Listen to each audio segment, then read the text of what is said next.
रामू था। वह बहुत लालची था और सोचता था कि वह सबसे ज्यादा पैसे कमाएगा। रामू ने कई सारी मछलियों को खरीदा और बेचने की व्यवस्था की, जिससे उसने बहुत अधिक मुनाफा होना था। रामू जानता था कि लोगों को जो मछलियां सबसे अधिक पसंद आती है, उन्हें ज्यादा पैसे में बेचता था।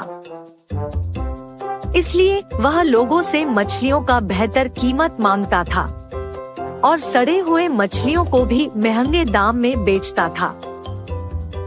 वह लोगों से ज्यादा पैसे कमाने के लिए अपने गंदे उपायों का इस्तेमाल करता था। एक दिन रामू ने अपनी दुकान में जोड़ीदारियों की बजाय उबली हुई मछलियों की बिक्री करने का निर्णय लिया। वह लोगों को बताता था कि उबली हुई मछलियां सेहत के लिए बहुत अधिक फायदेमंद होती है और इसलिए वह उन्हें ज्यादा मूल्य में बेचेगा। लोग उसकी बातों में आ गए और वह अपने उबली हुई मछलियों की बिक्री शुरू हो गई और लोग इसमें रुचि लेने लगे। लेकिन उन्हें यह नहीं पता था कि रामू अपनी दुकान में सच में उबली हुई मछलियों की बिक्री नहीं कर रहा था। वह सच में साबुन और पानी के इस्तेमाल से मछलियों को उबलता था और उन्हें उबली मछलियों के रूप में बेच रहा था। इस तरह रामू के उपायों से लोग अस्वस्थ होने लगे और इस वजह से उनकी डिमांड में कमी आने लगी। इसके बावजूद रामू अधिक पैसे कमाने के लिए और अधिक दलाली करने लगा। एक दिन उसके दुकान में एक ग्रामीण महिला आई और उससे मछलियों की खरीद करने के बाद रामू ने उसको ज्यादा मूल्य में मछलियां बेची। लेकिन महिला ने उसे धोखा देते हुए उसकी धोखाधड़ी का राइजगार बताते हुए उसे फंसा दिया। रामू धमकी देने लगा, लेकिन महिला उसके सामने नहीं डरी। महिला ने अपनी बात अंग्रेजी में बताई, जिससे रामू को समझ में नहीं आया और वह उसे छोड़ दिया। रामू अब थक गया था। उसने एक बार फिर सोचा कि वह उबली हुई मछलियों को बेचकर पैसे कमा रहा है, लेकिन अस्वस्थ लोगों की वजह से वह एक अपमानित व्यक्ति बन गया है। उसने फिर से सोचा कि उसकी दुकान में उबली हुई मछलियों को बेचने से बेहतर होगा कि वह अच्छी गुणवत्ता की मछलियां लेकर अपनी दुकान में बेचे। रामू ने अपनी दुकान को बदल दिया और अब वह उच्च गुणवत्ता की मछलियां बेचता था। लोग अब उसकी दुकान से मछलियां नहीं खरीदने लगे और उसकी दुकान में कोई नहीं आने लगे।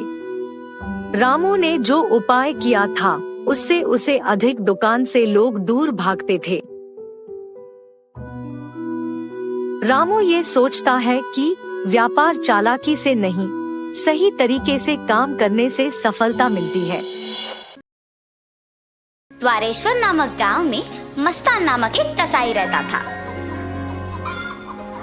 उस गांव में बकरे का मांस सिर्फ मस्तान की दुकान में मिलता था। इतना ही नहीं, हर शुभ कार्य और दावत के लिए मस्तान के ही दुकान से मांस लाया जाता था। ऐसे एक दिन उस गांव के जमींदार का सेवक मस्तान की दुकान को आता है। हे मस्तान, कल जमींदार के महल में एक बड़ी दावत रखी जा रहा है। उस दावत को बहुत बड़े लोग और अमीर लोग आने वाले हैं। 100 लोगों के लिए खाना बनवा रहे हैं। उसके लिए तुम्हें 15 किलो मांस ताजा काट के कल सुबह 6 बजे को महल लेके आना होगा। पैसे तुम्हें वहीं पे मिलेंगे। मस्तान सलमान की बात को मान लेता है, लेकिन उसके पास 15 किलो का मांस नहीं होता है। इसीलिए वो बकरी वाले के पास जाता है। रमेश भैया, दरवाजा खटखटाता है। अरे क्या हुआ मस्तान, इस समय पे आए, बात क्या है? जमींदार के घर में दावत के लिए मुझे 15 किलो मांस की जरूरत है। मैंने वचन दिया कि सुबह 6 बजे उनको मांस पहुंचा दूंगा। समय ना होने के कारण मैं अभी तुमसे बकरी खरीदने आया। हाँ, तो ये है बात। ठीक है, 2000 रुपए दे के बकरी ले जाओ। ये क्या भैया, 1000 ही तो है। अब जमींदार के लिए है तो कम से कम 2000 होगा ही ना। अगर तुम्हें नहीं चाहिए तो रहने दो, मैं आराम से सो जाऊंगा। नहीं नहीं भैया, मैंने वचन दिया है, अब पीछे नहीं हट सकता। मैं दे दूंगा 2000। ऐसे कहकर 2000 दे के बकरी खरीद के घर चलते हुए सोचता है, जमाए हुए पैसे एक दिन में खर्च हो गए। कोई बात नहीं, जमींदार के दावत के लिए मांस पहुंचाने के बाद पैसे मिलेंगे ना। अभी जल्दी से काम शुरू करके सुबह तक पहुंचा देना होगा। ऐसे सोचकर मांस को साफ करके उसके टुकड़े टुकड़े काट के सारी रात मेहनत करके 15 किलो मांस को तैयार रखता है। अगले दिन सुबह दिए हुए वचन के अनुसार 6 बजे को जमींदार के महल पहुंचता है। भैया, मैं सेवक सलमान के लिए आया हूँ, क्या आपको पता है कि वो कहाँ है? ये सुनकर दूसरा सेवक मस्तान को बाहर इंतजार करने के लिए कहता है। वो मस्तान के हाथ से मांस लेते हुए कहता है कि सलमान को भेजेगा और उसे पैसे मिलेंगे। मस्तान भी उस सेवक का बात मानकर बाहर इंतजार करता है। लेकिन सेवक उसके हाथ में मांस को देख सोचता है, इस 15 किलो मांस से अगर मैं 1 किलो ले लूं तो किसको पता चलेगा? किसी को भी नहीं पता चलेगा। ऐसे उस कवर में से 1 केजी मांस को छुपा के बाकी को देने जाता है। सलमान को देख के कहता है, साहब, मस्तान ने यह आपको देने के लिए कहा है। वो पैसों के इंतजार में बाहर खड़ा है। सलमान सेवक के हाथ से मांस लेके सीधा रसोई घर जाता है, ये जान के कि मस्तान बाहर पैसों का इंतजार कर रहा है। बावर्ची के पास जाकर सलमान कहता है, सारे व्यंजन स्वादिष्ट होनी चाहिए, ध्यान से पकाना। ऐसे कहकर चला जाता है। बावर्ची पकाते हुए, इतने मांस से अगर मैं 2 केजी ले लूं तो किसको शक होगा? किसी को भी नहीं होगा। ऐसे सोचकर मांस को छुपा के बाकी को पकाता है। दावत के व्यंजन की तैयारी के लिए जिम्मेदार किशन व्यंजनों का स्वाद चख के कुछ सेवकों की सहायता से उन सभी में से थोड़ा थोड़ा अपने लिए ले लेता है। आए हुए मेहमान सारे दावत की खाना शुरू करते हैं और जल्द ही आपस में बात करना शुरू कर देते हैं। ये क्या, इतना अमीर और सम्मानित आदमी, अच्छा नाम है इनका, मगर खाने में कमी क्यों? हाँ, अगर खाना कम ही पड़ना है तो ऐसी दावत की तैयारी भला क्यों करें? ऐसे सारे लोग खुसफुसाते हैं। ये सब सुन के जमींदार सहन नहीं कर पाते हैं। दावत के खत्म होने के बाद क्रोधित होके सारे लोगों को सभा में बुलाते हैं, खास करके दावत के लिए जिम्मेदार लोगों को, और उनको सवाल करना शुरू करते हैं। दावत की तैयारी के लिए जिम्मेदार किशन से पूछते हैं, दावत की जिम्मेदारी सौंपने पर तुम ये करोगे? सभी तैयारी किया मैंने, लेकिन व्यंजनों के लिए मात्रा पहले से ही कम पड़ गई थी प्रभु। मेरा इस बात से कोई लेना देना नहीं, आप बावर्ची से पूछिए प्रभु। ऐसे उसने अपनी किए को छुपाकर किसी और पे इल्जाम डाल देता है। तब बावर्ची छुपाए हुए 2 किलो मांस की बात को छुपा के कहता है कि दावत की सामग्री के लिए जिम्मेदार सलमान के पास इसका जवाब होगा। ऐसे उस बात से छुटकारा पाता है। सलमान भी औरों की तरह मांस के दिए गए 6000 रुपयों को मस्तान को ना देकर अपने ही पास रख के, ये जानते हुए कि मस्तान पैसों का बाहर इंतजार कर रहा है, जमींदार से ये बात छुपाता है और कसाई मस्तान पे इल्जाम डाल देता है कि उसने मांस कम मात्रा में दी है। अभी जाके मैं उसका काम तमाम करता हूँ प्रभु, ऐसे कहता है। उसी सभा में मौजूद मस्तान उस इल्जाम का सहन नहीं कर पाता है। सभा में से जमींदार के सामने आके कहता है, जमींदार साहब, इस पूरे गांव में मैं अकेले कसाई हूँ।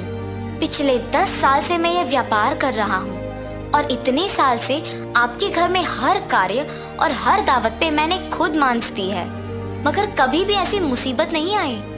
आपके घर में दावत का नाम सुनते ही 1000 के बकरी को 2000 में बेचते हैं। सुबह आके मैंने मांस को पहुंचा दिया, और आपके सेवक सलमान ने मुझे मांस के पैसों के लिए सुबह से इंतजार करवाया। सलमान को मांस देने के बहाने से एक और सेवक मेरे हाथ से मांस लिया और मुझे बाहर इंतजार करने के लिए कह दिया और ये भी कहा कि वो सलमान को बुलाएगा। उसके बाद इनमें से कोई भी मेरे पास नहीं आया। कृपया मेरा यकीन कीजिए प्रभु, आप ही की दया से जी रहा हूँ। मस्तान, मुझे तुम्हारे बारे में पता है, तुम फिक्र मत करो। सैनिकों, सलमान के कपड़े खोजो, देखो अगर 6000 रुपए मिलते हैं। खोजने पर सलमान की जेब में 6000 रुपए मिलते हैं। ऐसे उन सब में से सलमान पकड़ा जाता है। और इतना ही नहीं, किशन जिन सेवकों की सहायता से सभी व्यंजनों से थोड़ा अपने लिए ले लेता है, उनमें से एक सहायक जमींदार को सच कह देता है। बावर्ची का झूठ बैग में रखे मांस कोई सेवक को मिलने पर बाहर आ जाता है और पहला सेवक जिसने 1 किलो छुपा लिया, उसने डर के मारे अपनी गलती मान ली। तब जमींदार सभी को दंडित करते हैं और मस्तान को उसके पैसे 6000 दे देते हैं और ये भी कहते हैं कि वो मस्तान के लिए हमेशा रहेंगे। तो इस कहानी का नैतिक क्या है? गलती का सजा मिलेगी ही मिलेगी, इसीलिए ईमानदारी से जीना ही अच्छा है। एक समय में एक गांव में वीरेंद्रा नामक एक बड़े आदमी रहते थे। वो बूढ़ा आदमी उसके बेटे रोहित, बहू सरला और पोता रोशन के साथ एक छोटे से घर में रहता था। रोहित उसी गांव में खुद के एक व्यापार करता था। उसमें चिकन रोल्स और एग रोल्स बनाकर उन्हें बेचता था और उसके द्वारा आए हुए पैसों से उसके परिवार का देखभाल करता था। एक दिन वो हमेशा की तरह चिकन रोल्स बना के बेचने लगता है। चिकन रोल, गर्मा गर्म चिकन रोल, स्वादिष्ट चिकन रोल, आइए बाबू आइए, ऐसे जोर जोर से चिल्लाते हुए आते जाते लोगों को वो पुकारता था। एक दिन उसके पिता उसके दुकान जाते हैं। बेटा रोहित, मुझे बहुत भूख लग रहा है।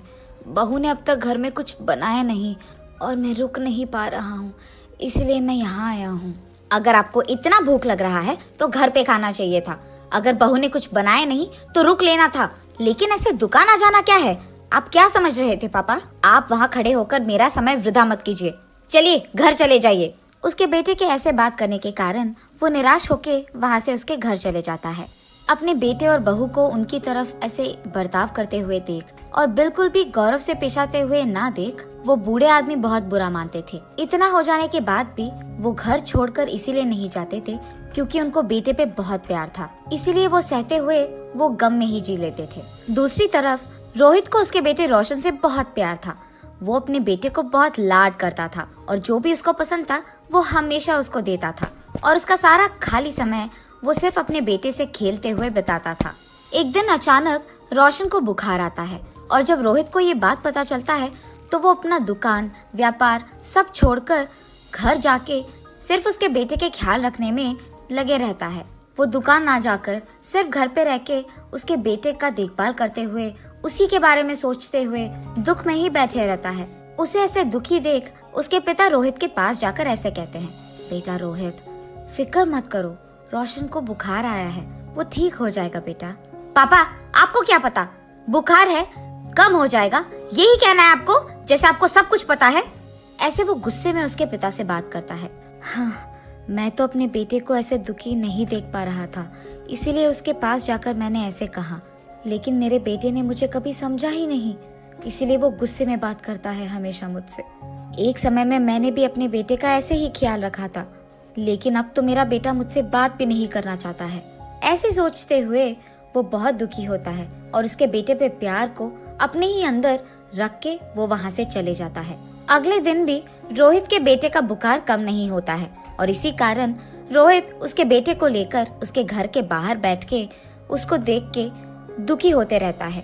ऐसे जब बाप बेटे दोनों वहाँ पे बैठे थे, उनसे कुछ ही दूर में दीवार पे एक कौवा बैठा था। उसे देख वीरेंद्रा ऐसे पूछता है, बेटा रोहित, वो दीवार पे क्या बैठा है?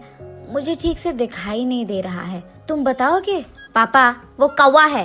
बेटा, शायद वो कौवा नहीं है, ठीक से देखो। आपको तो दिखाई नहीं देता है, जब मैं कह रहा हूँ कि वो कौवा है तो आप मान क्यों नहीं लेते हो? एक और बार मत पूछेगा, वो कौवा ही है। ऐसे उसके गुस्से में जवाब देने के बावजूद उसके पिता फिर से पूछते हैं कि वो क्या है।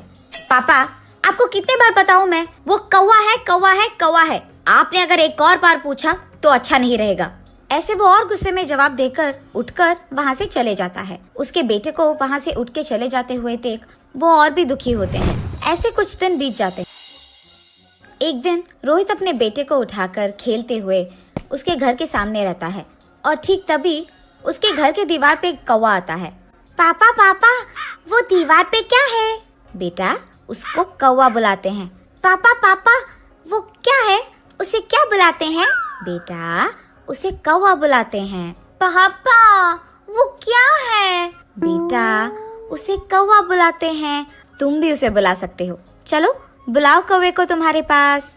ऐसे वो अपने बेटे को कौवे के बारे में सिखाते रहता है, लेकिन उसके बेटे को कुछ भी समझ न आने के कारण वो लगातार एक ही प्रश्न पूछता है कि वो क्या है और उसे क्या बुलाते हैं, और ऐसे 20 बार करता है। इतने बार पूछने के बावजूद रोहित उसे बहुत सब्र से समझाता है। उसे जरा सा भी गुस्सा नहीं आता है। पापा फिर से बोलिए ना। बेटा, वो एक कौवा है। एक दिन जब मेरे पापा ने यही बात पूछी थी तो मैंने उन पर गुस्सा किया था और उन्होंने सिर्फ 3 बार पूछा था, और इसीलिए क्योंकि उनको दिखाई भी नहीं दे रहा था। लेकिन जब मेरे बेटे ने 20 बार भी पूछा तो मैंने उस पर जरा सा भी गुस्सा नहीं दिखाया और बहुत सब्र से उसको सब कुछ समझाया। मेरे पापा ने भी मेरा इतना ही ख्याल रखा था बचपन में, लेकिन बड़े हो जाने के बाद मैं उनका ख्याल नहीं रख रहा हूँ। ऐसे सोचते हुए वो बहुत दुखी होता है और ठीक तभी उसको घर के अंदर से जोर जोर की आवाजें आने लगती है। मेरी बीवी किससे बात कर रही है? ये सोचते हुए वो घर के अंदर जाता है। तुम्हारा बेटा तुम्हारा ख्याल नहीं रखता है, मैं भी तुम्हारा ख्याल नहीं रखती हूँ, फिर भी आप इसी घर में रहते हो, कभी बाहर जाते ही नहीं हो। शर्म नाम की कुछ चीज भी है आपको? उसकी बहू को ऐसे बात करते हुए चिल्लाते हुए देख वो कुछ नहीं कहते हैं और बस चुपचाप बैठे रहते हैं। सरला, मेरे पापा बूढ़े हैं, क्या बड़ों से ऐसे ही बात किया जाता है? उनका देखभाल करना हमारी जिम्मेदारी है, ये मत भूलो। और तुम पापा से ऐसी ऊंची आवाज में बात कर रही हो? हाँ, क्या आप ही बात कर रहे हैं? हाँ, मैं ही बात कर रहा हूँ। कल जब हमारा बेटा भी बड़ा हो जाएगा तो क्या वो भी हमसे ऐसे ही बात करेगा? सुन पाओगी उसकी ऐसी बातें? और वैसे वो अभी बच्चा है, उसके सामने अगर हम पापा से ऐसे ही बात करेंगे तो वो भला क्या सीखेगा, यही ना? इसीलिए आज से हमें ये सब बदलना होगा। तुम पापा से अच्छी तरीके से बात करोगी, उनको गौरव दोगी। आज से हम जैसा देखभाल हमारे बेटे के करते हैं वैसे ही पापा का भी करेंगे। ये वो उसकी बीवी को समझाता है। पापा, मुझे माफ कीजिए, जिंदगी में मेरे इस स्थान का कारण आप ही हो और मैंने आप ही को इतना दुख पहुंचाया। मुझे अपनी गलती का एहसास हो गया है पापा। ये कहते हुए वो उसके पापा के चरणों पे गिर जाता है। बेटा, तुम्हें बदलाव आ गया है, बस यही काफी है इस जिंदगी के लिए। मेरे बारे में ऐसा सोचकर दुखी मत हो बेटा, तुम बदल गए हो, मैं खुश हूँ। जी पापा, आइंदा मैं आपको कभी ऐसे दुख नहीं पहुँचाऊंगा और आपसे कठोर तरीके में नहीं बात करूंगा। आपका मैं बहुत अच्छा ख्याल रखूंगा, आपकी खुशी मेरी जिम्मेदारी। ऐसे ही तब से रोहित उसकी गलती का एहसास करके उसके पिता को उसके बेटे की तरह ही देखता है और रोहित के पिता भी इसी खुशी में जीते रहते हैं। और ऐसे रोहित को उसके गलती का एहसास होकर उसके दुकान में चिकन रोल्स, एग रोल्स बनाते हुए घर को भी संभालता है और ऐसे सभी खुश रहते हैं। दूध वाला। बिकनूर नामक एक नगर में रहता था एक राजा चंद्रसेना। उसका मंत्री कबीर सिंह उसके दूध का कारोबार संभालता था। उन्होंने बहुत सारी स्वस्थ गायों को पाला जो अच्छा और गाढ़ा दूध देते थे। ये दूध सारे गांव में बेचा जाता था।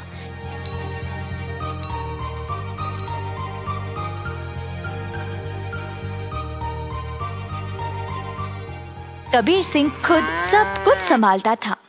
कबीर सिंह की पीढ़ी भी महाराजा के लिए काम करते आ रहे थे और इस वजह से चंद्रसेना उसका बहुत आदर करते थे। कबीर सिंह ने भी राजा को कभी भी निराश नहीं किया। सारे गांव में उसका अच्छा नाम था। हर रोज कबीर सिंह खेत पर जाता था। उसने बहुत लोगों को काम पे रखा गायों की देखभाल के लिए, ताकि वे अच्छे से खाए और सेहतमंद रहे। गायों को घास चराने के लिए वह दिन में कम से कम 2 बार भेजता था।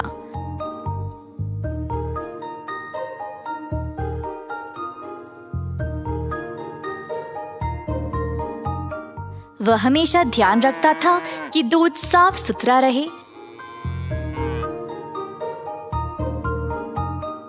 दूध निकालने के बाद वह 10 दूध वालों को देता था ताकि वह गांव में जाकर बेच दे।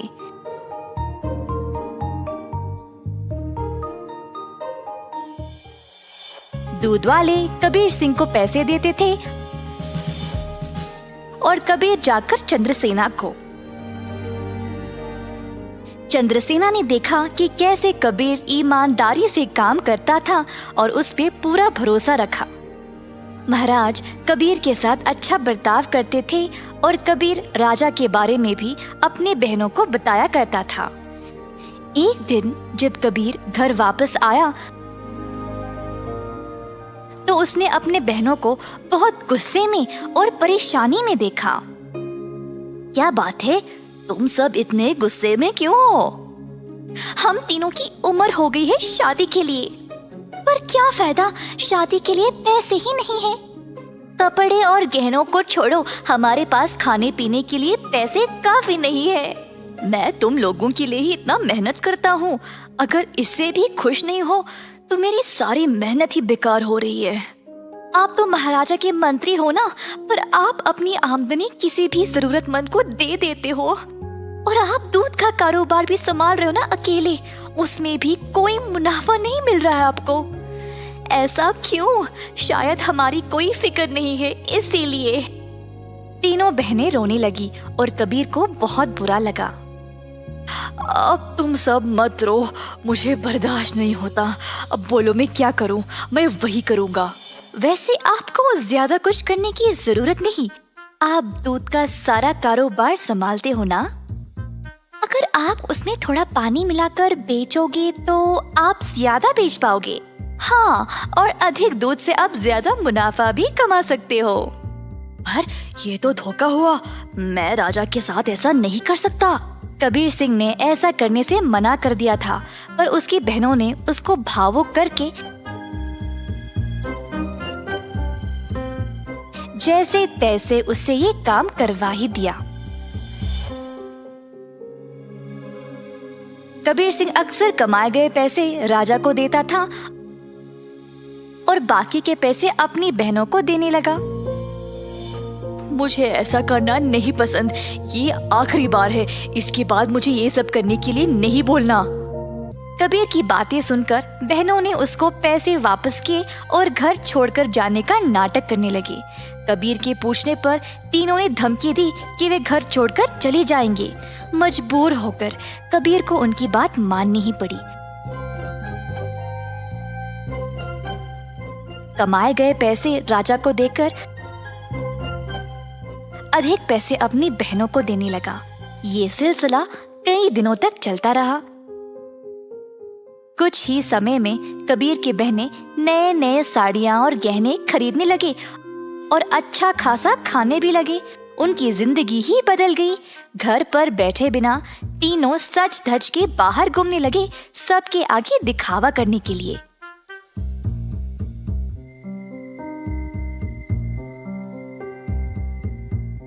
गांव के सारे लोग हैरान रह गए और आपस में बातें करने लगे। ये 3 बहनें कबीर की कमाई को ऐसे इस्तेमाल कर रहे हैं, मैंने कभी नहीं देखा किसी को ऐसा करते हुए।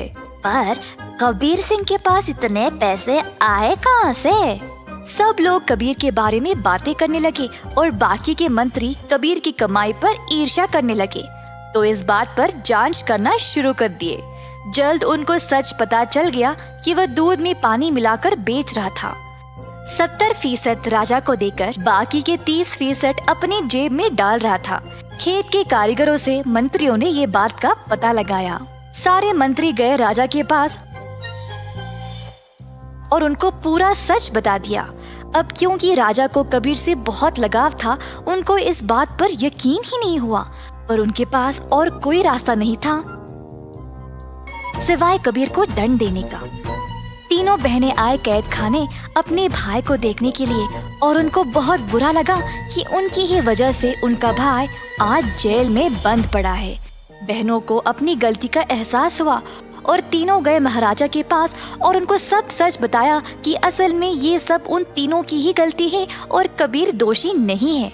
उन्होंने राजा से भीख मांगी कबीर को छोड़ने के लिए। जब राजा ने ये सब सुना तो उन्होंने तीनों बहनों को भी कबीर के साथ कैद खाने में ही डाल दिया और कहा, दंड केवल गलत करने वाले को ही नहीं, गलत सोचने वाले को और गलती में हिस्सा लेने वाले को भी मिलनी चाहिए।